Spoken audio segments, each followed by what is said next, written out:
Good morning. आजच्या लेक्चरमध्ये पुन्हा एकदा स्वागत. सर्व्हिस मार्केटिंग मध्ये आपण जे काही एलिमेंट्स बघतोय की एलिमेंट्स ऑफ सर्व्हिस मार्केटिंग हा आपला सेकंड युनिट सुरू आहे आणि त्याच्यामध्ये आपण जे एक्सटेंडेड पीज आहेत त्यामधला आपला सुरू आहे पीपल्स मध्ये त्यांनी फर्स्ट दिला मॅनेजिंग द इंटरनल कस्टमर. तो पार्ट आपण मागच्या लेक्चरला पाहिला की कशा पद्धतीने इंटरनल कस्टमरला आपण मॅनेज करणार आहोत. त्यासाठी आपण ट्रेनिंग प्रोव्हाइड करू, रिक्रुटमेंट कशा पद्धतीने केली जाईल, त्यांच्यातले स्किल्स, त्यांच्यातलं नॉलेज कसं अपडेट केलं जाईल, त्यांचा ऍटिट्यूड किंवा त्यांच्या प्रेझेन्स ऑफ माइंडचा इथे विचार केला जाईल, ज्यामुळे की सर्व्हिस ते प्रॉपर प्रोव्हाइड करू शकतात. नेक्स्ट आता आपण बघणार आहोत की तुमचा एक्सटर्नल कस्टमर कुठला आहे. तर त्यामध्ये त्यांनी एक्सटर्नल कस्टमर मध्ये एज्युकेशन आणि बॅकग्राऊंड हा फर्स्ट टॉपिक दिला. The quality of service transaction surprisingly to a great extent depends on also on characteristic and traits of the customers.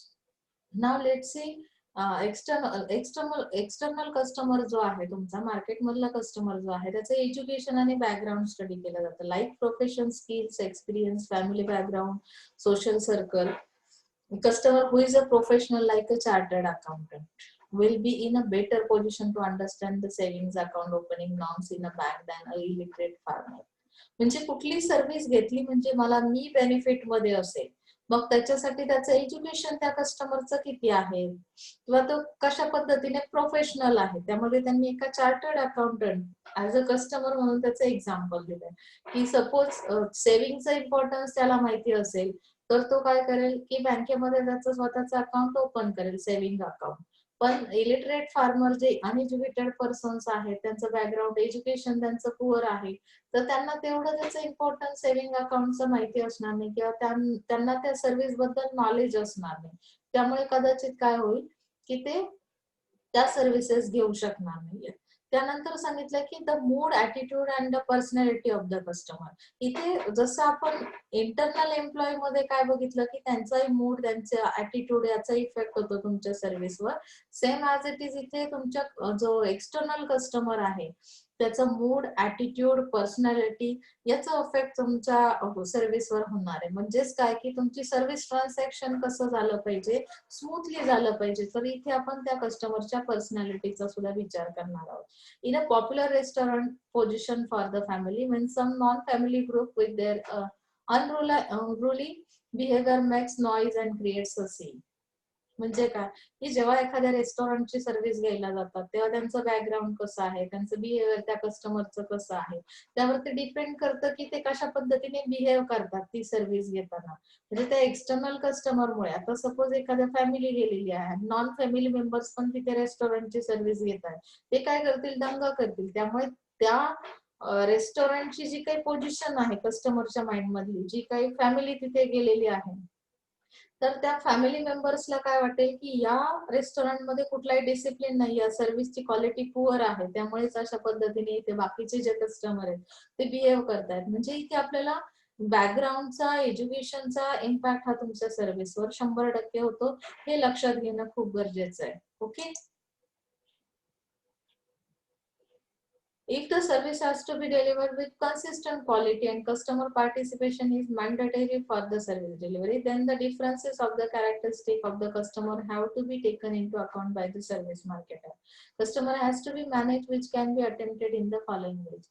Training and education of the customer. Continuous म्हणजे तुमची delivery कशी आहे की consistent आहे, quality consistent आहे, तर मग तो customer जो रेग्युलर कस्टमर आहे त्याच्यासाठी तुम्ही काय करू शकता किंवा कस्टमरला तुम्ही कशा पद्धतीने त्या सर्व्हिस बद्दल अपडेट्स प्रोव्हाइड करू शकता. तर त्यामध्ये दिलं training and education of the customer, choosing the appropriate segment of the customer.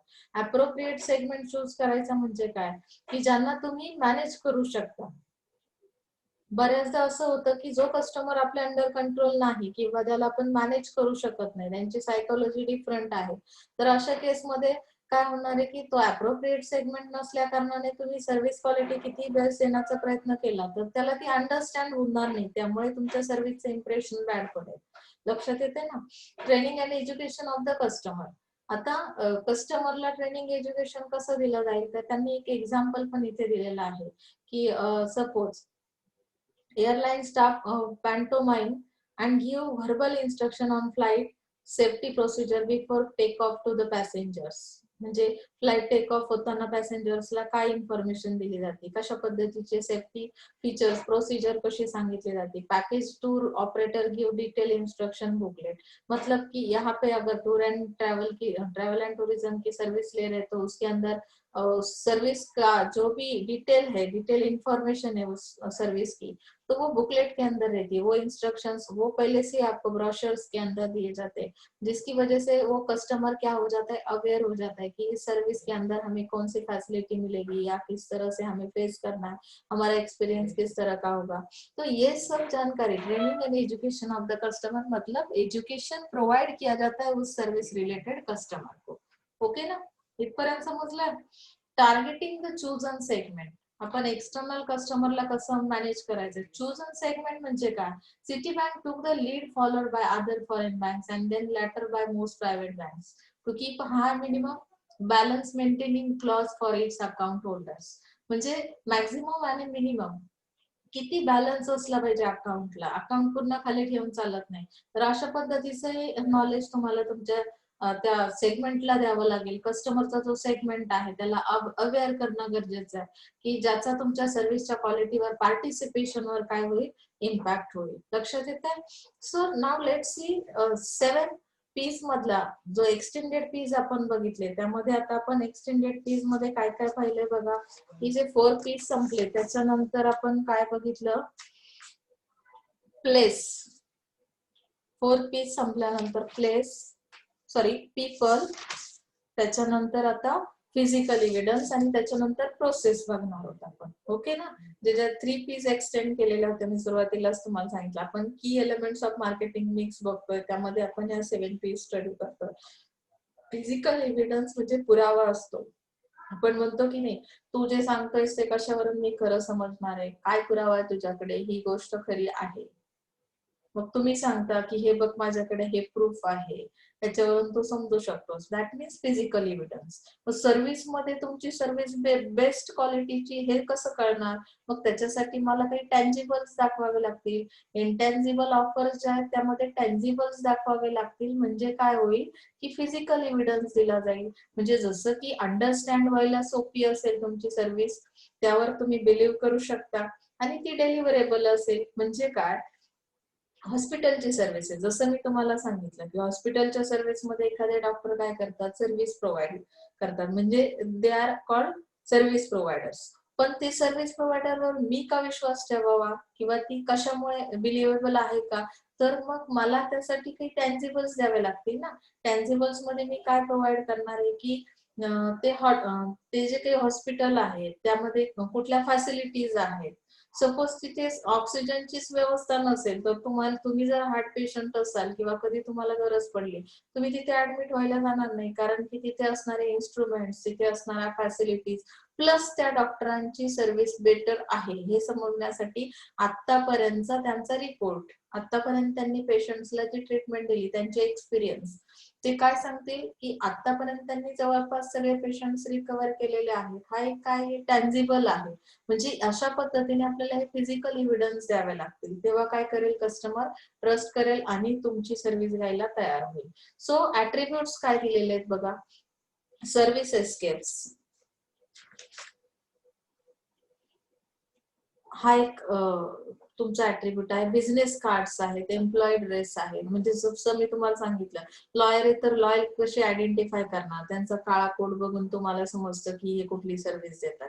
Doctor जर घालून बसले लॉयरचा कोट तर चालेल का, ती सर्व्हिस कुठली आहे हे तुम्हाला कसं आयडेंटिफाय होणार. सो त्यांनी सांगितलं एम्प्लॉईचे ड्रेस कसे आहेत, नर्सेस कुठले ड्रेस घालतात किंवा प्रॉपर युनिफॉर्म ज्याला म्हणतो, ज्यामुळे डिसिप्लिन दिसणार आहे त्या सर्व्हिसमध्ये. रिपोर्ट्स त्यांचे, ते रिपोर्ट्स कसे देतात, इक्विपमेंट्स कुठले यूज करतात, स्टेटमेंट्स काय आहेत, त्यानंतर फॅसिलिटी डिझाईन काय कशा पद्धतीने आहे, म्हणजे फॅसिलिटीज कुठल्या प्रोव्हाइड केल्या जातात त्या सर्व्हिसच्या मध्ये. त्यानंतर काही टँजिबल्स जे की तुम्ही यूज करणार आहात फिजिकल एव्हिडन्स देण्यासाठी, म्हणजे ज्याला आपण टच करू शकतो, जसं की मशिनरी आहे, टेक्नॉलॉजी आहे, जे काही तुम्ही यूज करताय त्या सर्व्हिस मध्ये, तर that tangibles can be shown in services. Servicescape म्हणजे काय, आता त्यांनी मेन दिले बघा.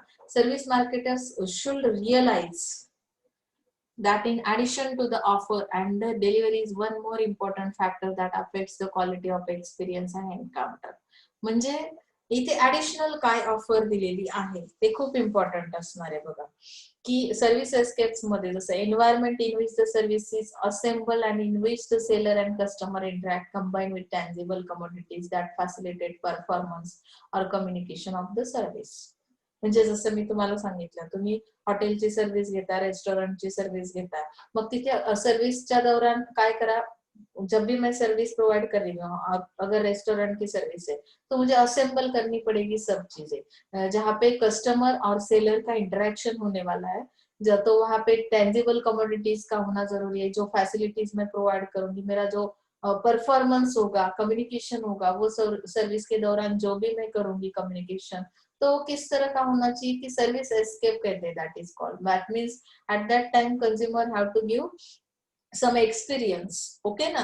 सो यहाँ पे हमें क्या देखना है कि कस्टमर का एक्सपीरियंस किस तरह का है, सर्विस प्रोवाइडर का परफॉर्मेंस किस तरह का है, कम्युनिकेशन किस तरह का हुआ. So like goods are manufactured in factory, service is also produce and consume both in same place at the same time.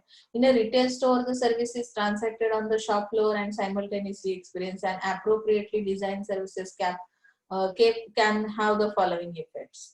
यानी कि रिटेलर जो सर्विसेज प्रोवाइड करते हैं वहां पे प्रोडक्शन भी होता है, कंजप्शन भी होता है. तो इंटरेक्शन होते वक्त हम लोगों ने डिजाइन किया उस सर्विस केप को, किस तरह डिजाइन किया कि उस रिटेलर ने इस तरह से एनवायरनमेंट क्रिएट किया कि जिसकी वजह से वो अट्रैक्ट हो रहा है, आपका जो कस्टमर है. मैंने वहां पे म्यूजिक लगा दिया जो स्मूथली, मतलब कि जो स्मेल है वो भी बहुत बिल्कुल अच्छा वाला स्मेल, फ्लेवर वहां पे आप क्या कर रहे हो, फील कर रहे हो, आपकी फीलिंग्स बिल्कुल अच्छे हो गए. तो जिसकी वजह से लाइटिंग भी आपने की है, कलर शेड्स यूज किए, जो आपका स्ट्रक्चर है रिटेलिंग का, फ्लोर स्पेस अवेलेबल किया, जिसकी वजह से वो प्रॉपर शॉपिंग कर पा रहा है customer.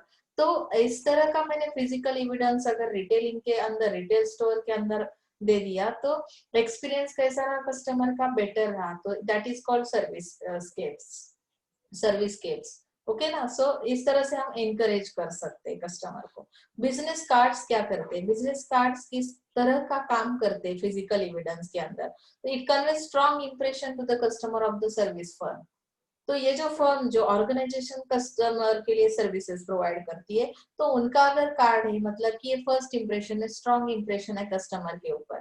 Provider is a part by it's design, print, paper, texture etcetera. मतलब कि जो सर्विस प्रोवाइडर है वो इस बिजनेस कार्ड का एक पार्ट है. क्यों क्यों पार्ट है, क्योंकि उसका जो प्रिंटिंग है, जो पेपर टेक्सचर है, वो किस तरह का. हम बोलते हैं बहुत लो क्वालिटी का बिजनेस कार्ड अगर किसी के पास है ना, तो हम बोलते हैं कि यार ये कंपनी तो फेक ही रहेगी, इतनी अच्छी क्वालिटी उसके कार्ड के अंदर नहीं है, तो फिर उनकी सर्विस के अंदर क्या क्वालिटी होगी. मतलब कि हमारे टेंडेंसी किस तरह की, हम कार्ड देखकर ही पहचान लेते कि उसकी क्वालिटी क्या है. तो इस तरह ये बिजनेस कार्ड भी फिजिकल एविडेंस का काम करता है. एम्प्लॉय ड्रेस किस तरह का है, वेल ड्रेस अप अगर एम्प्लॉय नहीं ना, जो सर्विस प्रोवाइडर है, तो शायद हम लोगों का जो सर्विस प्रोवाइडर का जो इम्प्रेशन है वो कस्टमर के ऊपर नहीं आने वाला. तो आर्मी और पुलिस का जो यूनिफॉर्म है, यूनिफॉर्म देखते ही हम डर जाते हैं. क्यों, क्योंकि डिसिप्लिन उनकी यूनिफॉर्म की वजह से हमें समझ में आता है. उस टाइप का यूनिफॉर्म जब भी देखते हैं तो हमारे दिमाग में लगता है कि कहाँ पे क्राइम हो रहा है. तो ये एक रिलेशन बन गया हमारा यूनिफॉर्म की वजह से. ये एम्प्लॉय ड्रेस की वजह से हमें डिसिप्लिन आता है, डिसिप्लिन की वजह से हम लोगों को सर्विस की क्वालिटी के बारे में पता चलता है. उसके बाद आता है रिपोर्ट्स. रिपोर्ट्स जो बनाए जाते हैं, यानी कि findings documented on paper increase the tangibility of service. Service marketer take a lot of effort on get up of the reports that are received by the customer. Customer से जो भी reports आप लेते हो, तो यहाँ पे some examples of reports are performance reports like annual reports, project report by consultants और even medical reports. तो कस्टमर के जो भी रिपोर्ट्स है बनते हैं, तो उस रिपोर्ट्स के दौरान हमें समझ में आता है कि ये सर्विस किस तरह की. कुछ लोग रिपोर्ट भी अच्छा नहीं बनाते, मेडिकल रिपोर्ट भी ऐसा बनता है तो हमें लगता है कि फेक ही है, डॉक्टर का एजुकेशन शायद प्रॉपर नहीं है ना.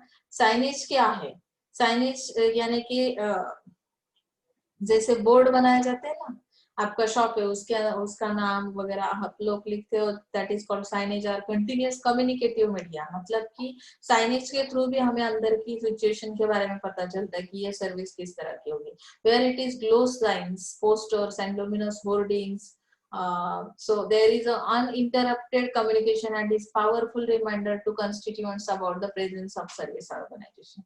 ऑर्गेनाइजेशन साइनेज जो भी बनाएगी, मतलब कि बाहर देखने के बाद ही हमें समझ में आता है, उसका जो बोर्ड बना है, होर्डिंग्स जो बनाए हुए, उसके थ्रू ही हमें उस सर्विस की क्वालिटी के बारे में अंदाज आता है। So it is also involve in physical evidence. Okay, so equipments कौन से यूज कर रहे हैं, जैसे कि अगर हम लोग हमारे डॉक्टर के पास जाते हैं, उन्होंने ऐसा इंजेक्शन लगा दिया, देखने में ऐसा लग रहा है कि वो किसी जानवर के लिए यूज करते हैं ना, बढ़िया वाला सिरिंज वगैरह, तो वो अगर उनके हाथ में दिखा तो हमें समझ में आता है यार इस डॉक्टर को कुछ पता नहीं है, ये इंसानों को इस तरह का इंजेक्शन क्यों दे रहे हैं। इक्विपमेंट तो बिल्कुल अलग यूज कर रहे हैं, इस तरह का इक्विपमेंट तो हमारी गाय को भी दिया था इंजेक्शन लास्ट वीक में, तो ऐसे वाला बड़ा वाला ही था, छोटा वाला इंजेक्शन, इक्विपमेंट इनके पास नहीं, मतलब इनकी सर्विस की क्वालिटी है क्या।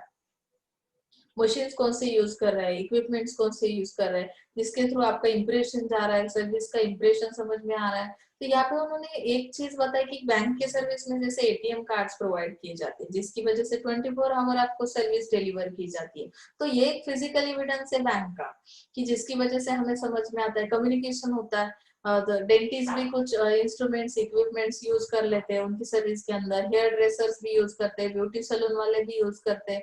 तो इस तरह हमें इक्विपमेंट्स की वजह से क्या होता है कि उस सर्विस के बारे में अंदाजा आता है कि इसकी क्वालिटी कैसी है। Is that clear? Okay, facility design. अभी फैसिलिटीज किस तरह से प्रोवाइड किए जाते हैं, तो सर्विस स्केप के अंदर हमने ये देखा कि विजिबल फिजिकल एविडेंस देना बहुत जरूरी है। सर्विस मार्केटर का ये रोल बनता है कि आप विजिबल कुछ ना कुछ दिखाओ। सर्विसेज तो कैसे है कि इनविजिबल है या अनटचेबल है, जिसको हम टच नहीं कर सकते, तो फिर हमें कौन सी किस तरह से डिजाइन करना है सर्विस को। तो customer gets an enduring impression of the service organization by the facilities and design of the office. Office को किस तरह से डिजाइन किया, इंफ्रा के ऊपर हम लोग जरा ध्यान देंगे यहाँ पे, कि lobbies of hotels are design to have and create a favorable impression of grandeur and cleanliness and efficiency। तो हमने इंफ्रास्ट्रक्चर पे फोकस किया, सर्विस एनकाउंटर करनी है, सर्विस स्केप को बनाना है, विजिबल कुछ चीजें दिखानी है।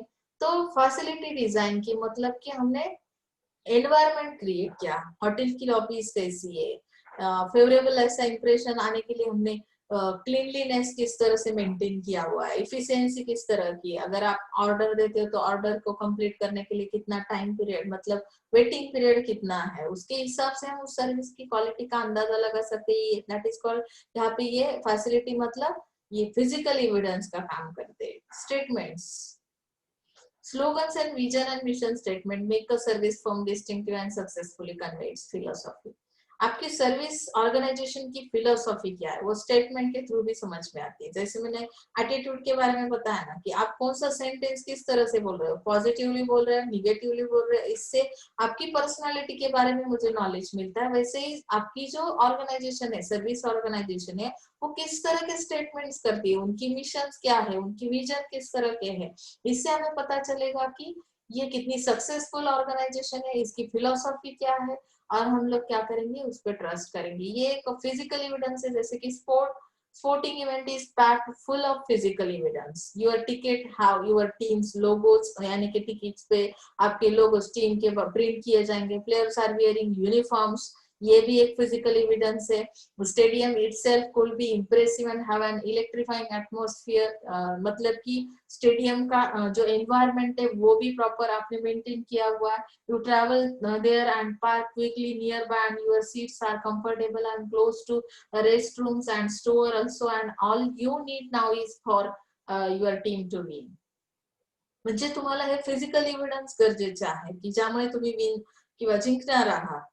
ओके ना, म्हणजे हे पॅकेज जे आहे, या पॅकेज मध्ये सर्व्हिस जी दिलेली आहे, स्पोर्ट इव्हेंटची जी सर्व्हिस आहे, की कशी दिली जाते. ते खेळाडू तेव्हा जातात तेव्हा त्यांची तिकीट्स कशा पद्धतीचे प्रिंट केलेले असतील, ते कशा पद्धतीचे युनिफॉर्म्स घालतील, हा त्या सर्व्हिसचा काही एक प्रकारे फिजिकल एव्हिडन्स आहे. ज्यामुळे तुम्हाला ती सर्व्हिस आवडते किंवा त्याचा एक्सपिरियन्स बेटर असेल तर तुम्ही मोटिवेट होता आणि त्या सर्व्हिसमध्ये तुम्हाला रिझल्ट्स म्हणजे तुम्ही ती मॅच विन करू शकता. जर अशा पद्धतीने एन्व्हायरमेंट तुम्हाला प्रोव्हाइड केलं, तुम्हाला पार्किंग सिस्टीम अवेलेबल केली, तुमच्या रेस्ट रूम्स अगदी कम्फर्टेबल किंवा नियर बाय असतील तुमच्या ग्राउंडच्या, तर तुम्हाला फार अशी अडचण होणार नाहीये जेणेकरून तुम्ही काय करू शकता, त्या सर्व्हिसवर ट्रस्ट करू शकता किंवा ती फेवरेबल असू शकते तुमची. आणि सगळ्यात लास्ट तुमचा आहे प्रोसेस, की ही जी सर्व्हिसची प्रोसेस आहे, it is an element of augmented marketing mix and vital point in the value chain. The adoption of processes which add value service offering without incurring major cost disadvantages or beneficial to the customers and the organization. The intangibility and variability of the services make it difficult to measure quality, enforce compliance, consistency and standardization. Now let's see how to understand this process. Service product जो भी है तो उस product को हमें क्या करना है, प्रोवाइड करना है. मतलब सर्विस प्रोवाइडर का काम है कि सर्विसेज को प्रोवाइड करना. वो सर्विस प्रोडक्ट को डिस्ट्रीब्यूट करते वक्त आपका जो एक्सपीरियंस है, जितने सारे एक्टिविटीज उस प्रोसेस के अंदर किए जाएंगे, that means it is called a service process.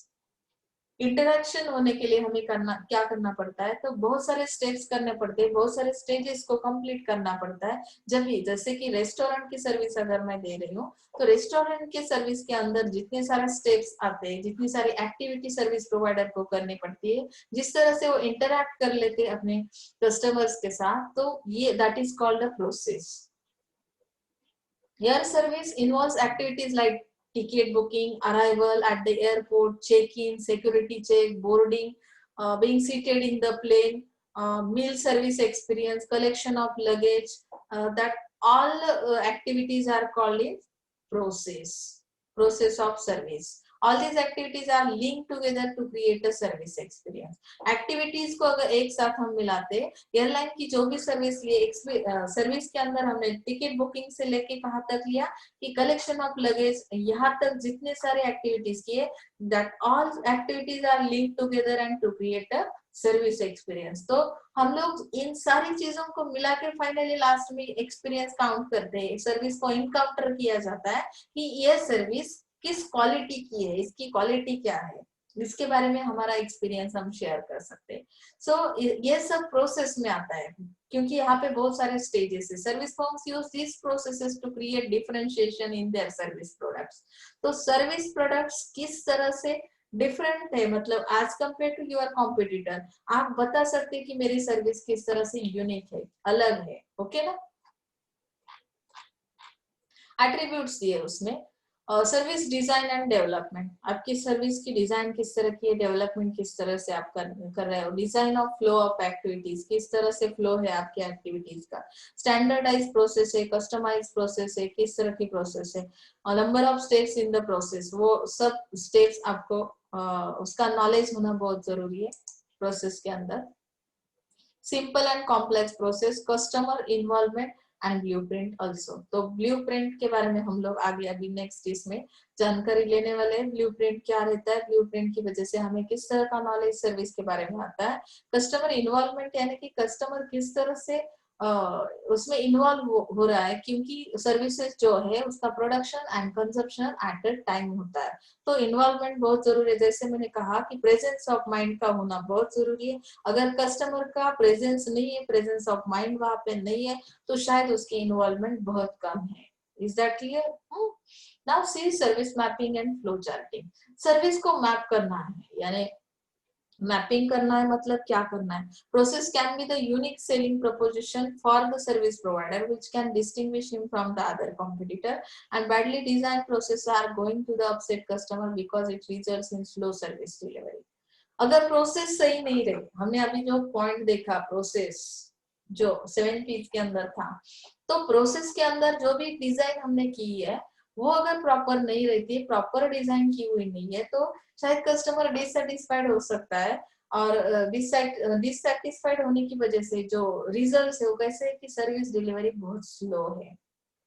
समझ में आ रहा है? तो ऐसे हालात में हमें क्या करना है की इस तरह के अगर प्रॉब्लेम्स नाही आणे चाहिए, आम्हाला असं वाटतंय की सर्व्हिस मध्ये कुठलाही प्रॉब्लेम नको किंवा मला त्यासोबत काहीतरी कस्टमरला ती रिलायबल आहे असं दाखवायचं असेल, तर मी कशा पद्धतीने कस्टमर एन्काउंटर करेल. तर त्यामध्ये फ्लो चार्टिंग हा एक टेक्निक दिला for displaying the nature and sequence of the different states. जैसे कि एयरलाइन सर्विस का मैंने बताया कि आपको अगर वो सर्विस लेनी है तो उसमें जितने सारे स्टेप्स हमने अभी तक पढ़े तो उसका सीक्वेंस किस तरह का है, सीक्वेंस अगर पता चलता है ना तो हम लोग रेडी रहते हैं. एज अ कस्टमर हमारा माइंड सेट रहता है कि फर्स्ट स्टेप में मुझे क्या करना है, वेटिंग पीरियड कितना है. तो उस तरह की मेंटेलिटी या टेंडेंसी कस्टमर की बनती है, तो फ्रस्ट्रेशन यहाँ पे नहीं आता है, कस्टमर डिससेटिस्फाइड होने के चांसेस कम हो जाते हैं. तो यहाँ पे स्टेप्स को डिजाइन करना है, सीक्वेंस उसका लगाना है फ्लो चार्टिंग के अंदर. फ्लो चार्टिंग यानी कि एक स्ट्रक्चर बनाया जाएगा. Flow charting helps company to design every customer encounter with service provider. Service provider के साथ जब भी कस्टमर का इंटरेक्शन होगा उसके अंदर कस्टमर एनकाउंटर किस तरह से कर रहे हैं हम लोग कस्टमर को, उसका एक्सपीरियंस हम लोग क्या कर सकते हैं, देख सकते हैं. And give insight to important of core services and supplementary services. उसके साथ कोर सर्विस कौन सी है, सप्लीमेंट्री सर्विस कौन सी है, ये भी फ्लो चार्टिंग के अंदर हम लोग क्या कर सकते हैं, मेंशन कर सकते हैं. For example in restaurant business food and beverage is the core product, यानी कि रेस्टोरेंट की सर्विस ले रहे तो उसमें कोर प्रोडक्ट कौन सा है कि आपका food material. Okay, but more importantly they have to design supplementary services like car parking. अभी सप्लीमेंट्री सर्विस कौन सी है, मेन कोर सर्विस तो आपको पता चल गई कि फूड प्रोडक्ट यानी कि वो तो मेन है, वो अगर सही नहीं है तो बाकी सप्लीमेंट्री सर्विसेज को हम कुछ ज्यादा इंपॉर्टेंस नहीं देता है कस्टमर. यानी कि सप्लीमेंट्री में आप कार पार्किंग दे रहे हो, एडवांस बुकिंग ऑफ सीट्स दे रहे हो, मोड ऑफ पेमेंट आप जिस तरह से कस्टमर का पेमेंट का मोड है उस तरह से आप मोड अवेलेबल कर रहे हो, यानी कि असेसिबल सर्विस है for delivery time, washrooms, food delivery time और वॉशरूम्स. इस तरह की सप्लीमेंट्री सर्विसेज हम लोग उस कोर सर्विसेज के अंदर दे रहे हैं. ओके ना. अभी ब्लू प्रिंटिंग किस तरह से किया जाता है, ब्लू प्रिंटिंग ये वर्जन है फ्लो चार्टिंग का. ब्लू प्रिंटिंग के अंदर थोड़ा डिटेल जाएंगे. फ्लो चार्टिंग में हमने सीक्वेंस लगा दिया, प्रोसेस का जो सीक्वेंस है, प्रोसेस के अंदर जितने स्टेप्स हमें करने हैं सर्विस प्रोसेस के अंदर, तो उसका सीक्वेंस हमने लगाया, उसकी डिजाइनिंग की. लेकिन अभी ब्लू प्रिंटिंग के बारे में जब सोचते हैं, blue printing is more sophisticated version of flow charting. अभी ब्लू प्रिंट को थोड़ा सा उन्होंने सोफिस्टिकेटेड बनाया. क्यों? क्योंकि इसकी वजह से हम क्या कर सकते हैं कि distinguish between these terms in service context. जैसे कि flowchart describes an existing process in fairly simple form, whereas blueprint specifies in detail how a service process should be constructed and includes detail as to what is visible to the customer and where there are potential fail points in the service process. यहाँ पे fail points देख सकते हैं. मैं आपको एक diagram भी आगे दिखाने वाली हूँ कि किस तरह से ब्लूप्रिंट को डिजाइन किया जाता है. ये सोफिस्टिकेटेड क्यों है, क्योंकि यहाँ पे इस तरह से इसे कंस्ट्रक्ट किया जाएगा इस ब्लूप्रिंट को कि यहाँ पे हम देख सकते हैं उस सर्विस के दौरान कौन सी चीजें विजिबल है कस्टमर के लिए, जो कस्टमर देख सकता है, और जहाँ पे फेल पॉइंट्स भी हम उसके बारे में भी, सर्विस प्रोसेस में जो फेल पॉइंट्स आने वाले, जहाँ पे सर्विस फेल हो जाती है, जैसे कि आप लोग रेस्टोरेंट की सर्विस अगर ले रहे हो तो इसका जो फ्रंट का इनकम फ्रंट का जो भी आपका काउंटर है तो उसके साथ जो विजिबल आपका एक्सपीरियंस था उसे हम मेजर कर सकते हैं और हम लोग फेल पॉइंट्स भी बता सकते हैं. ओके ना. तो it is indeed difficult job to create service because it has to be delivered real time with customer present in the service factory to design services that are both satisfying for customer and operationally efficient. Okay. So now how to develop a blueprint. Blueprint is flow charting of a service operation devised by Lynn Shostak in 1984. Shostack ने क्या किया 1984 में ये blueprint क्या किया, design किया. to help out new service firms in mapping out sequence before the beginning of service delivery.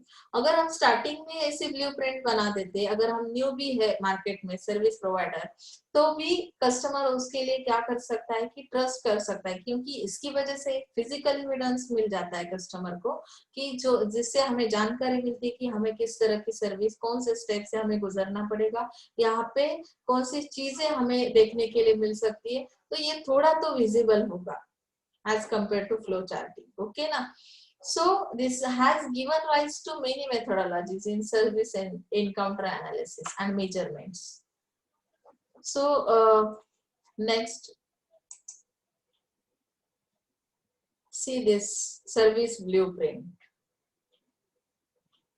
यहाँ पे एनकाउंटर एनालिसिस किया जाता है, यानी कि आपका एक्सपीरियंस देखा जाता है, परफॉर्मेंस समझता है कि आपका जो सर्विस प्रोवाइडर है उसके साथ आपका इंटरेक्शन किस तरह से हो रहा है। पॉइंट ऑफ कांटेक्ट, यहाँ पे कांटेक्ट पॉइंट्स बताया है कि यहाँ पे सर्विस ब्लूप्रिंट के अंदर आपका कांटेक्ट पॉइंट ये रहेगा, प्रोसेस इस तरह से जाएगी, एविडेंस यहाँ पे दिया जाएगा।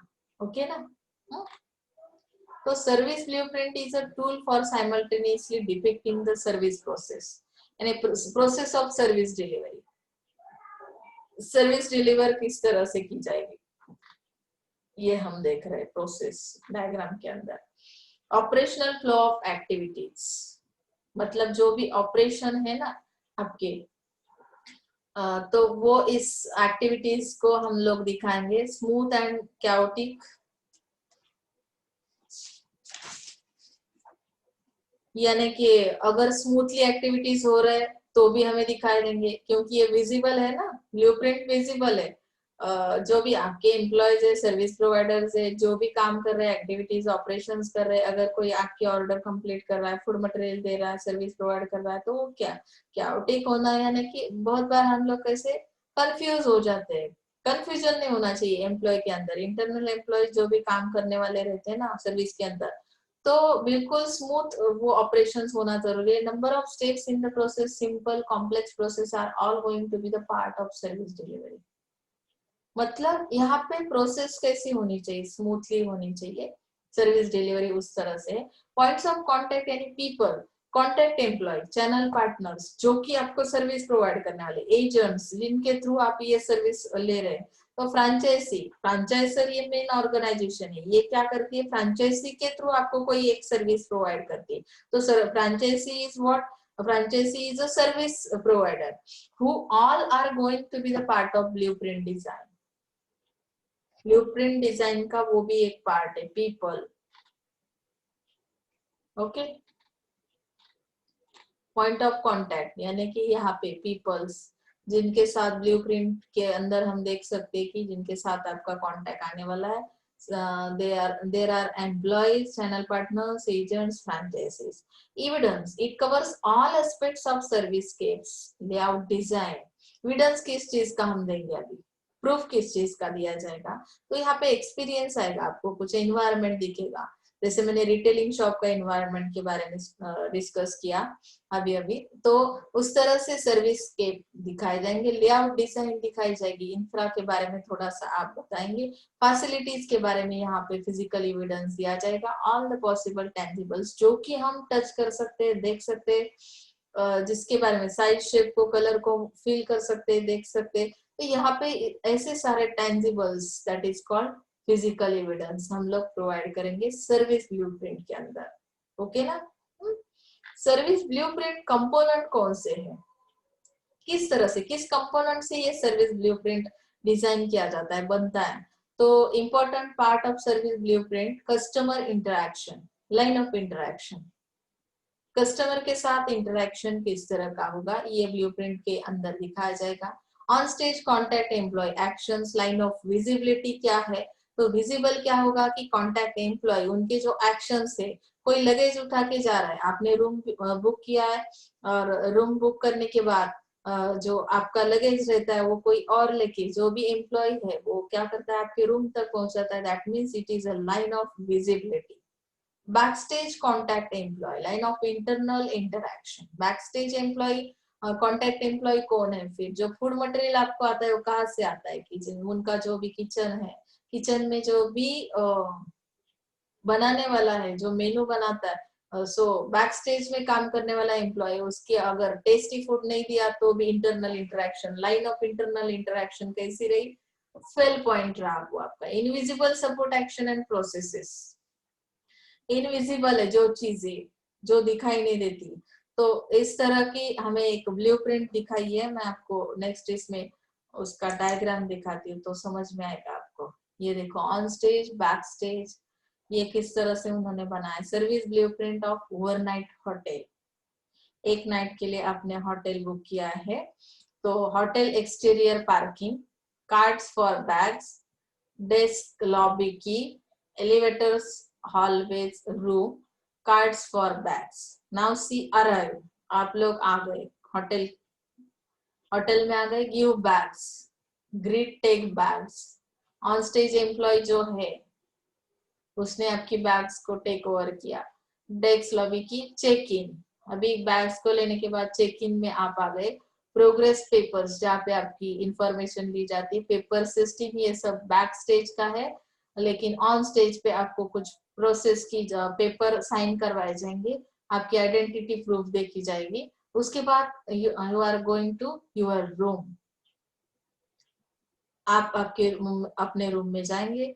तो यहाँ पे जो बैग्स इन्होंने उठाए थे अराइव के बाद, वो उठा के जो बैक स्टेज का एम्प्लॉय वो कहाँ तक लाएगा, टेक बैग्स टू रूम। आप एक बार रूम में आ गए, रिसीव बैग्स, ये डिलीवर की जाएगी। टेक बैग्स, डिलीवरी बैग्स जो है, डिलीवरी करने वाला जो जो पर्सन है वो कैसा है, ऑन स्टेज है, रिसीव करेंगे आप यहाँ पे बैग्स। समझ में आ रहा है यहाँ पे? तो ये क्या है, ब्लूप्रिंट है। इसकी वजह से आपको समझ में आएगा कि अगर इस होटल की सर्विस मैंने ली तो किस तरह से। अभी ऑन स्टेज एम्प्लॉय क्या करेगा, देखो, मेनू, कॉल रूम सर्विस, आप रूम में गए, ओके, यहाँ तक आपने रिसीव बैक किए, आप रूम में हो, आपने क्या कर दिया, मेनू कार्ड के अंदर call room service, room service की, टेक फूड ऑर्डर, उसके अंदर क्या किया आपने, बैक स्टेज से आपने फूड ऑर्डर किया, प्रिपेयर फूड, ये भी बैक स्टेज के अंदर आता है। ऑन स्टेज ओनली आपने यहाँ पे call room service, receive food, food delivery किसने दी, प्रिपेयर फूड, जिसने भी फूड प्रिपेयर किया वहां से डिलीवर हुआ, बैक स्टेज पे ये सब काम हुआ। उसके बाद आपको ऑन स्टेज पे यहाँ पे डिलीवर किया गया फूड, यहाँ पे ईट हुआ, मतलब खाया आपने वो फूड। यहाँ पे चेकआउट एंड लीव है, तो प्रोसेस चेकआउट, यहाँ पे जो भी प्रोसेस है चेकआउट की, वो आपने क्या की, ऑन स्टेज की। पेपर सिस्टम कहाँ पे है, बैक स्टेज पे है।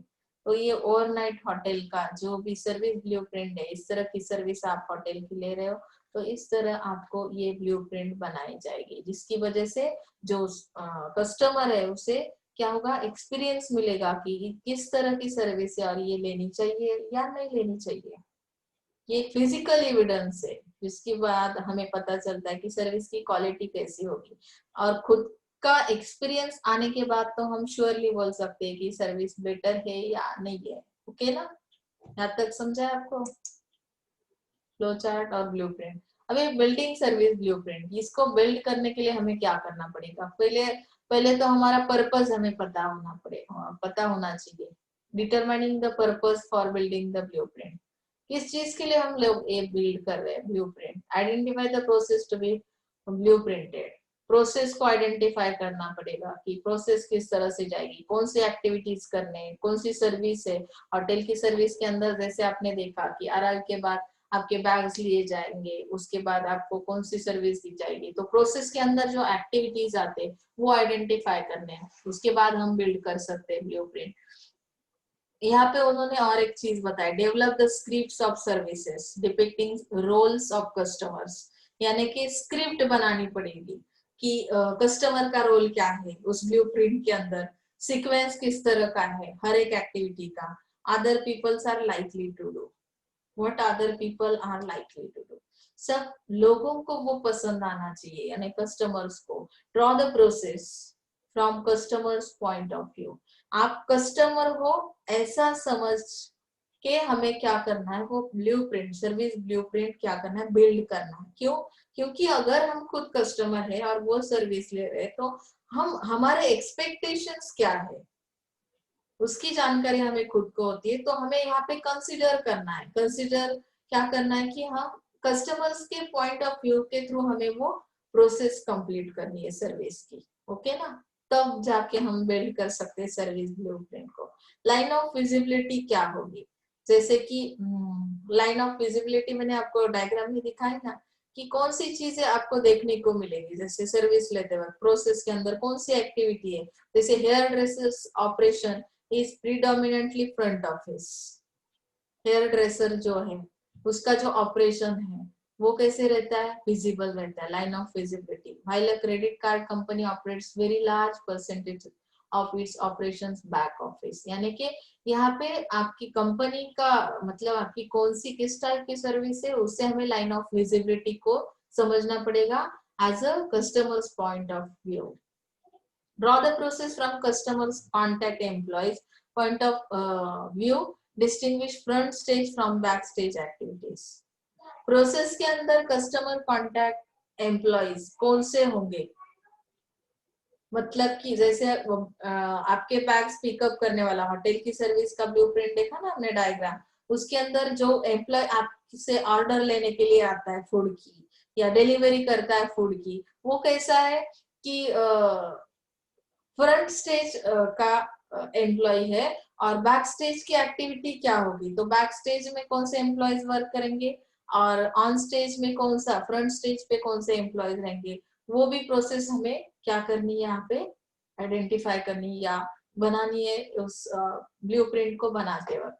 Draw the line of internal interaction, front line of employ and the operation support staff.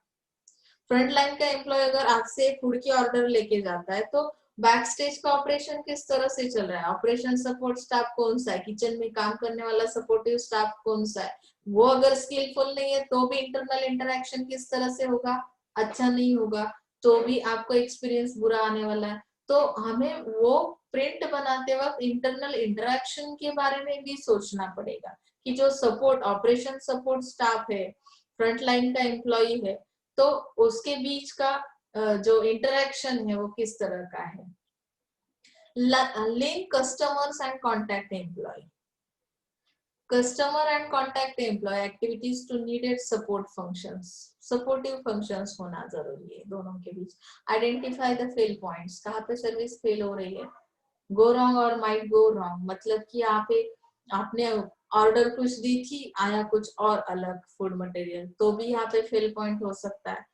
तो यहाँ पे set executional standards also, these are tolerances set around each function are regarded as acceptable from the customer।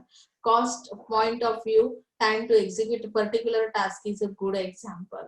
that means जैसे हम लोग waiting period रखते हैं ना, जिससे वो कस्टमर का टॉलरेंस बना रहता है कि ईच फंक्शन मतलब एनी फंक्शन करते वक्त हमें क्या करना है कि as a customer point of view हमें एग्जीक्यूशन का जो भी टाइम पीरियड है, हमारी सर्विस जब हम एग्जीक्यूट करने वाले, अगर मैंने फूड मटेरियल की ऑर्डर दी है, रूम सर्विस ली है, तो भी वेटिंग पीरियड मैक्सिमम और मिनिमम कितना होगा इसका भी नॉलेज मुझे सर्विस ब्लूप्रिंट के अंदर क्या है देना है। तो इससे टॉलरेंस बना रहता है कस्टमर का, यानी पेशेंस जो हम लोग रखते हैं ना कि अभी ऑर्डर की है तो इतना तो टाइम पीरियड लगने वाला है, इस तरह से बिल्ड करनी है आपको सर्विस ब्लूप्रिंट।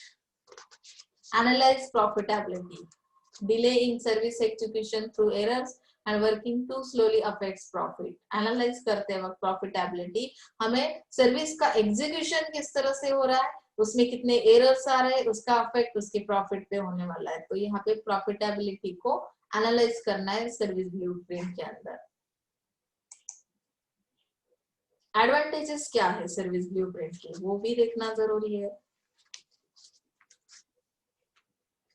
एडवांटेजेस में पता चलता है कि इट प्रोवाइड्स एन ओवरव्यू, यानी कि जैसे हम लोग ओवरव्यू लेते हैं ना कि हम लोग क्लास में भी एक लेक्चर होने के बाद या एक यूनिट होने के बाद ओवरव्यू लिया जाता है कि जो भी हमने सीखा है तो उसके अंदर आपको कितना समझ में आ रहा है, यानी कि the employ can relate what I do to the service view as an integrated whole.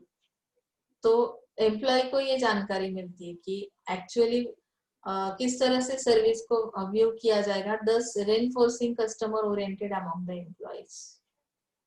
Fail point समझ में आएंगे ब्लूप्रिंट से, ओवरव्यू लिया जाएगा कि एक्चुअली इस सर्विस के अंदर क्या क्या हुआ, उसके बाद हमें फेल पॉइंट समझ में आते हैं। Improve service design, service design को इम्प्रूव करने के चांसेस यहाँ पे मिलते हैं क्योंकि फेल पॉइंट्स कहाँ पे वो समझ में आता है। जो डायग्राम हमने देखी ना सर्विस ब्लूप्रिंट की, वन होटल सर्विस की कि एक नाइट के लिए हमने होटल की सर्विस ली, तो ऐसे हालात में उस ब्लूप्रिंट को देखने के बाद हमें इम्प्रूव करने के लिए कुछ चांसेस रहते कि कहाँ पे फेल पॉइंट है सर्विस का।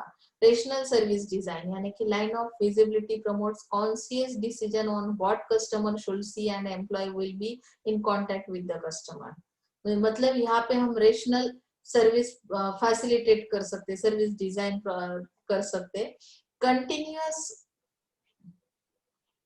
क्वालिटी इंप्रूवमेंट यानी कि क्वालिटी में इंप्रूवमेंट करनी कंटिन्यूअस, तो हमें line of internal interaction clarify करता है कि इंटरफेस किस तरह से हो रहा है, इंटरनल डिपेंडेंसी किस तरह से है, तो क्वालिटी को इंप्रूव करना यहाँ पे आसान हो जाता है। ये एक एडवांटेज है ब्लूप्रिंट का। Provides integrated view of services, simultaneous strategic discussion by eliminating the elements and connection that constitute the service, identifies resources, provides a basis for identifying and assessing cost revenue।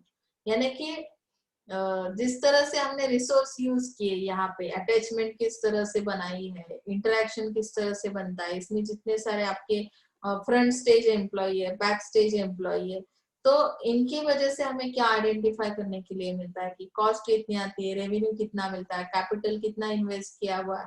तो इसका पूरा अंदाजा हमें element of services की वजह से हमें क्या होता है, नॉलेज मिलता है। Identifies resources, constitute a rational basis for both external and internal marketing। उसमें एक एग्जांपल दिया है, service map makes it easier for an advertising agency or an in-house promotion team to overview service and select essential messages for communication। जैसे कि service organisation कुछ messages देती है ना एडवर्टाइजिंग के थ्रू, तो वो मैसेज किस तरह का होना चाहिए उसका नॉलेज किसकी वजह से आता है कि ये सर्विस ओवरव्यू की वजह से, यानी सर्विस ओवरव्यू किस तरह से लिया जाएगा, ब्लूप्रिंट के हिसाब से। ओके ना।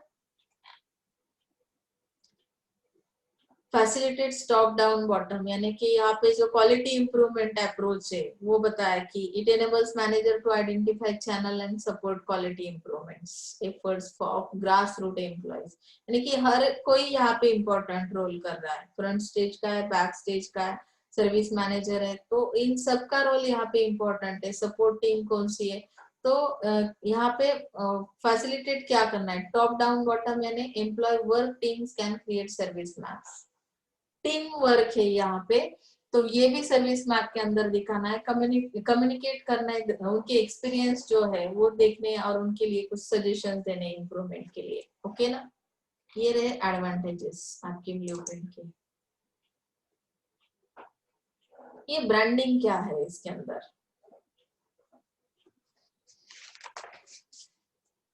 ब्रांडिंग यानी कि it is identify of a specific product और सर्विस। ब्रांडिंग की वजह से हम आइडेंटिफाई कर लेते हैं, जैसे कि नाम की वजह से कोई साइन है, सिंबल है, कलर है, कॉम्बिनेशन, कलर कॉम्बिनेशन यूज किया है, स्लोगन यूज किया है, तो हम आइडेंटिफाई कर लेते हैं कि किस टाइप की सर्विस है।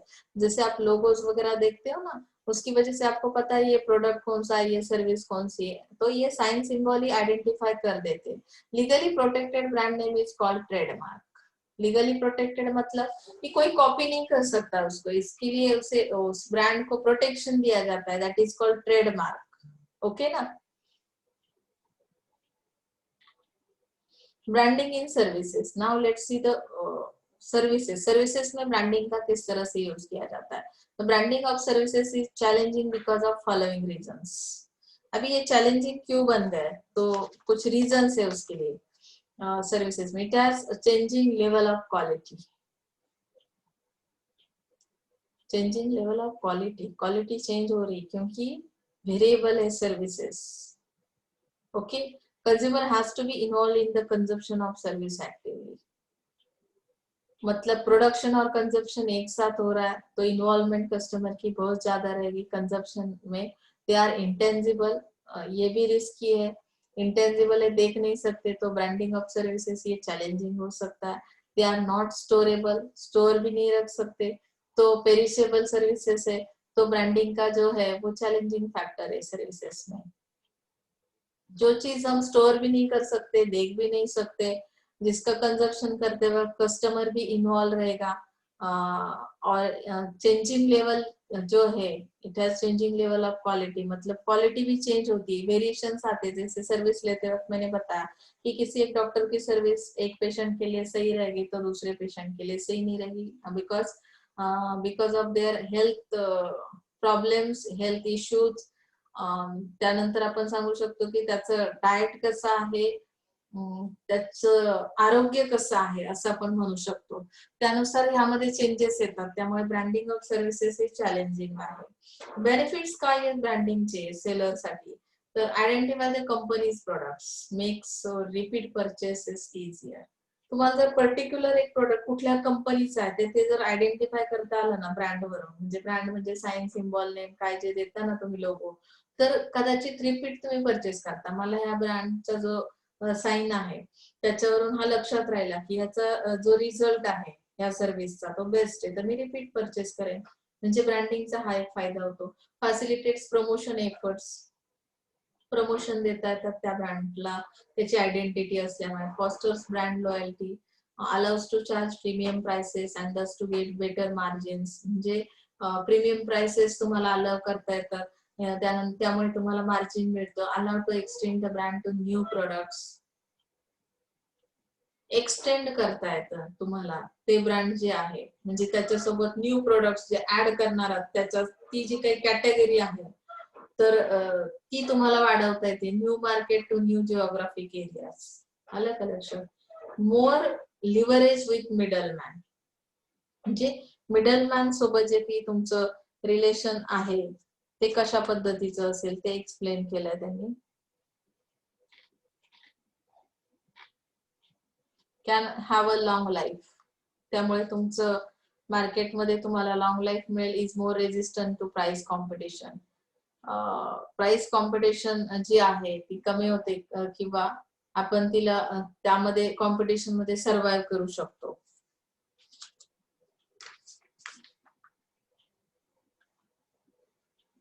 इथपर्यंत समजलाय?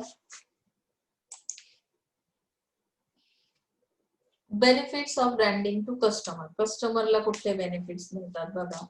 सेलरचे बेनिफिट्स पाहिले, helps identify products, customer identify करू शकतो। Evaluate the quality of product, त्याचं इव्हॅल्युएशन करता येतात। दोन ब्रँड्स आहेत तर त्यामधला नक्की कुठला चांगला आहे, क्वालिटी प्रोडक्ट आहे ते आपण करू शकतो ब्रँडिंगमुळे। Helps to reduce perceive risk in buying, म्हणजे बाईंगची जी प्रोसेस रिस्की आहे तर ती थोडीशी सुलभ होते किंवा ती सोपी होते या ब्रँडिंगमुळे। Is dependable, consistent in quality, म्हणजे कंटिन्युअसली क्वालिटी प्रोडक्ट किंवा क्वालिटी सर्व्हिस तुम्ही देत असाल तर तुम्ही लक्षात राहता, तुमची आयडेंटिटी कळते या ब्रँडमुळे। May offer psychological reward, status symbol जो आहे, तुम्हाला सायकोलॉजिकल रिवॉर्ड मिळतात कस्टमर कडून, म्हणजे की तुमची पोझिशन बनते तुमच्या ब्रँडची मार्केटमध्ये। सेव्स कस्टमर टाइम, कस्टमरचं टायमिंग वाचतो, कारण आयडेंटिटी तुमची असल्यामुळे त्या ब्रँडमुळे तुम्हाला चूज करताना फार वेळ जात नाही ती सर्व्हिस किंवा तो product. It's easier to process mentally, म्हणजे मेंटली ही प्रोसेस इझी होते, म्हणजे तुमची कन्सिस्टंट क्वालिटी आहे, ब्रँड आहे, आयडेंटिटी आहे तुमच्याकडे, इव्हॅल्युएशन प्रॉपर करता येतं आणि त्यामुळे ही प्रोसेस इझी होऊन जाते। ब्रँडिंग इम्प्लिकेशन कसं केलं जातं बघा।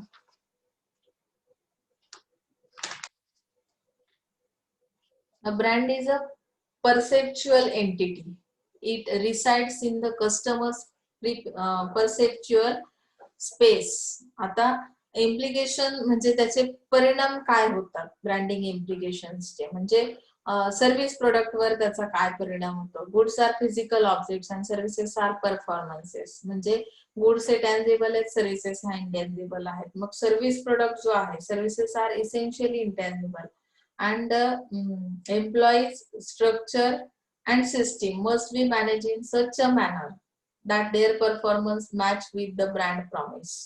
यानी कि यहाँ पे हमें क्या करना है, सर्विस प्रोडक्ट के बारे में जानकारी देते वक्त employ structure and system must be manage in such a manner, इन तीनों चीजों को इस तरह से मैनेज करना है that their performance match with the brand promise, यानी कि ये ब्रांड के साथ जो भी promises company service company provide करती है कस्टमर के लिए, तो इनका परफॉर्मेंस हमें क्या करना है, मैनेज करना है। एम्प्लॉय आपकी external employ, internal employ, structure आपका जो ब्रांडिंग का स्ट्रक्चर है, आपकी सिस्टम किस तरह से काम कर रही है, तो इसका मैनर अच्छा होना जरूरी है। मैनर अच्छा होना मतलब क्या है कि परफॉर्मेंस अच्छा होना चाहिए, जिसकी वजह से जो भी ब्रांड के अंदर आपने प्रोमिसेस दिए तो वो मैच होना जरूरी है, नहीं तो मिसमैच हो जाता है। एम्प्लॉय कुछ और कहता है, सर्विस प्रोडक्ट के साथ कुछ और प्रॉमिस दिया है, तो ऐसा नहीं होना चाहिए। एब्स्ट्रैक्ट नेचर, तो यहाँ पे एब्स्ट्रैक्ट नेचर मतलब कि जो नहीं है उसे हम बता रहे हैं। Goods tend to be tangible and therefore can be touch, smell and seen before. Services do not permit the same for reasons of intangibility. Services usually involve an amalgam of disparate elements to create a service experience. In order to make up for abstraction and intangibility, tangible clues can be used. यानी कि ये कुछ भी service के अंदर दिखने वाला नहीं है, किसी चीज को हम देख नहीं सकते, तो हमें इस तरह से tangibles प्रोवाइड करने की जिसकी वजह से कस्टमर को एक्सपीरियंस मिल सके. Such clues can provide assurance and signal an image. तो ब्रांडिंग की वजह से क्या होता है कि हम लोग एश्योरेंस देते हैं, प्रॉमिसेस देते हैं मार्केट में, जिसकी वजह से उसकी एक इमेज बनती है उस सर्विस की। ओके ना। सर्विस इवैल्यूएशन, इवैल्यूएशन करना आसान हो जाता है ब्रांडिंग की वजह से। ब्रांडिंग इम्प्लीकेशंस देख रहे हैं ना हम लोग कि क्या इम्पैक्ट होता है ब्रांड का, तो इवैल्यूएशन करना आसान है क्योंकि एक्सपिरियन्स की वजह से सर्व्हिसेस विथ हाय क्रीडन्स, यानी त्याला आपण विश्वास करणं किंवा experience qualities are difficult to evaluate, म्हणजे क्रीडन्स क्वालिटीज ज्या आहेत तर त्याच्यावर ट्रस्ट करणं कस्टमरला इतकं सोपं नाहीये। मग अशा केसमध्ये ह्या ब्रँडिंगचा काय इफेक्ट होतो की तुम्ही आयडेंटिफाय करू शकता पर्टिक्युलर एका ब्रँडचा तुमचा जो एक्सपिरियन्स आहे तो शेअर करू शकता। Service branders need to discover this clues and evidence and employ them creatively. तुम्हाला काय करायचंय की क्रिएटिव्हनेस आणायचा, ते ब्रँडिंगची जी प्रोसेस आहे तुमची, ब्रँडचा जो काही एक्सपिरियन्स आहे तो कसा असला पाहिजे, पॉझिटिव्ह असला पाहिजे, ज्यामुळे सर्व्हिसचं इव्हॅल्युएशन करणं कस्टमरला इझी होईल। ब्रँडिंग इम्प्लिकेशन मध्ये व्हेरिएबिलिटी आहे। व्हेरिएबिलिटी मध्ये काय दिलंय बघा की heterogeneity of a product can kill a brand. आता ब्रँडला किल करते हेट्रोजेनिटी का, कारण सर्व्हिस कशा आहेत, व्हेरिएबल आहेत, हेट्रोजिनियस आहे, प्रत्येकाचा एक्सपिरियन्स डिफरंट आहे। Service heterogeneity must be check and control by employing various mechanisms, मतलब कि आपको इसको कंट्रोल करना है, वेरिएशंस को रिड्यूस करना है या कम करना है। Employ training and controls can standardise employ performance. तो ये ब्रांडिंग एप्लीकेशंस के अंदर उन्होंने बताया कि यहाँ पे अगर आपको स्टेबल रहना है, आपकी सर्विस क्वालिटी कंसिस्टेंट रखनी है, तो एम्प्लॉय को ट्रेन करना बहुत जरूरी है, कंट्रोल में रखना है उसका परफॉर्मेंस एम्प्लॉय का। तो स्टैंडर्डाइज एम्प्लॉय परफॉर्मेंस क्या करो, मेंटेन करो, उसके लिए कुछ स्टैंडर्ड रखो कि इस तरह का परफॉर्मेंस अगर है तो आपका स्टैंडर्ड बेटर है, सर्विस की क्वालिटी बेटर है। तो हेट्रोजेनियस नहीं करना है हमें, यहाँ पे वेरिएबिलिटी को कम करना है। कस्टमर रोल क्या होगा, in many services customers play a significant role in service creation and service brands suffer when ambiguity surrounds customer goals and roles. The role of the customer is expected to perform for an effective service must be communicated. यानी कि यहाँ पे customer का जो role है वो performance किस तरह से एक्सपेक्ट करता है। The role of customer is expected to perform for an effective service must be communicated, यानी कि कम्युनिकेटेड होना बहुत जरूरी है। आपका जो ब्रांड है उसकी वजह से इनडायरेक्टली कम्युनिकेशन होना बहुत जरूरी है। कम्युनिकेशन की वजह से हमें नॉलेज मिलता है और कस्टमर कोऑपरेशन भी मिलता है। ओके ना। इंटर कस्टमर कॉन्टैक्ट किस तरह का है, quality of service brand does not solely depend upon actions of the service, यानी कि जो भी सर्विस के अंदर एक्शंस लिए जाते हैं, क्वालिटी ऑफ सर्विस ब्रांड मतलब it does not solely depend upon actions of the service provider. तो सर्विस प्रोवाइडर के एक्शंस के ऊपर आपकी सर्विस की क्वालिटी, सर्विस ब्रांड की क्वालिटी डिपेंड नहीं करती। तो यहाँ पे उन्होंने बताया many services the quality depends great deal on how other customers using the service behave. यानी कि इंटर कस्टमर कॉन्टेक्ट कैसे होता है कि क्वालिटी किस पे डिपेंड करती है, तो अदर कस्टमर किस तरह से सर्विस के अंदर बिहेव करते हैं। Customer focus and consistency are essential in creating strong service brands. यानी कस्टमर किस तरह से फोकस कर रहा है, कंसिस्टेंसी कैसी है, और सर्विस ब्रांड का बॉन्डिंग किस तरह का है, creating strong service brands. Okay ना। और ये जो लास्ट पॉइंट है आपका सेकेंड यूनिट का, वो है ऑप्शंस फॉर सर्विस डिलीवरी। तो सर्विस डिलीवरी के अंदर आपको कौन से ऑप्शंस मिलते हैं, तो हमने ये स्टडी किया हुआ, फिर भी मैं आपको वंस अगेन एक बार बताती हूँ। Customer goes to the service provider, customer यहाँ पे सर्विस प्रोवाइडर के पास जाएगा। मतलब students going to university, classroom, restaurant, plane, theatre. Theatre की भी सर्विस वैसी है, कस्टमर को जाना पड़ता है सर्विस प्रोवाइडर के पास। Service provider goes to the customer, ये सेकेंड ऑप्शन है। तो उसके अंदर कौन सी सर्विसेज है, मेंटेनेंस, हाउसकीपिंग, क्लीनिंग सर्विस। इस यहाँ पे क्या होता है, सर्विस प्रोवाइडर कस्टमर के पास आता है। थर्ड है service provider and customer transact from a distance. ये दोनों डिस्टेंस पे है, लेकिन फिर भी उनके अंदर इंटरेक्शन है। जैसे कि बैक ऑफिस ऑपरेशंस किए जाते हैं, मेल ऑर्डर रहते हैं बिजनेस के अंदर, वेब बेस्ड सर्विसेज है, इसमें इस तरह का ऑप्शन है सर्विस डिलीवरी में। यहाँ तक समझा है आपको? तो अभी कुछ क्वेश्चंस है सेकेंड यूनिट के, जो असाइनमेंट के लिए आपको लिखना है नोटबुक में। 7 क्वेश्चंस है, ऑब्जेक्टिव क्वेश्चंस है, मैच द फॉलोइंग। आंसर भी है, विद आंसर आपको दिया हुआ है, फिल इन द ब्लैंक्स है, उसके भी आंसर्स दिए हैं आपको। तो इस तरह आपको ये असाइनमेंट कंप्लीट करनी है। यहाँ पे हमारा सेकेंड यूनिट आज कंप्लीट हो रहा है। तो आप थर्ड यूनिट के लिए रेडी रहना है, असाइनमेंट उससे पहले कंप्लीट करणे। काही अडचण असेल 100% विचारा। अतिशय साधा आणि सिंपल असे आपले मार्केटिंगचे सब्जेक्ट्स आहेत, तुम्हाला समजतील अशा भाषेत मी सांगण्याचा प्रयत्न करते। तर ही असाइनमेंट तुम्ही मला 100% दाखवायची, तुमच्या ग्रुपवर टाकणार आहात। सो आज आपण इथे थांबूया। आय थिंक नेक्स्ट लेक्चरला पण थर्ड युनिट स्टार्ट करूया। ओके।